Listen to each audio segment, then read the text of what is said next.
আরেফিন শুভর অভিনয় শৈলীতে নিজেকে প্রমাণ করেছেন। মুজিব একটি জাতির রূপকার সিনেমায় কাজ করে বেশ প্রশংসাও কুড়িয়েছেন। এবার বলিউডের একটি সিরিজে দেখা যেতে পারে আরেফিন শুভকে। গোলাপ গ্যাং পরিচালক সৌভিক সেনের একটি সিরিজে দেখা যেতে পারে দেশের এই খ্যাতিমান অভিনেতাকে। পরিচালক 2023 সালে বানিয়েছিলেন জুবিলি সিরিজ, যাতে বলিউডের জন্মকাহিনী তুলে ধরা হয়। সিরিজটিতে প্রসেনজিৎ, অদিতি রাও হায়দারি, রাম কাপুর, অপরাশক্তি খুরানা অভিনয় করেছেন, যা ওয়েব মহলে বেশ সাড়া ফেলে। তাই দর্শকরা অপেক্ষায় আছেন তার পরের সিরিজের। সম্প্রতি জানা যায় ভারতের সৌমিক এবার বাংলাদেশের মুক্তিযুদ্ধ নিয়ে সিরিজ বানাতে চলেছেন।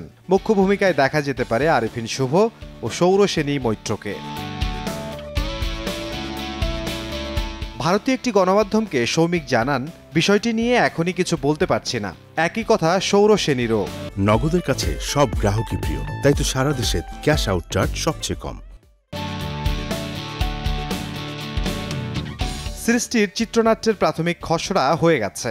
দুই অভিনেতার সঙ্গে প্রাথমিক কথা বলাও নাকি হয়েছে। আর সব ঠিক থাকলে শীঘ্রই শুটিং শুরু হবে, এমন গুঞ্জনই শোনা যাচ্ছে। সৌমিক এর আগেও একাধিক ছবি পরিচালনা করেছেন।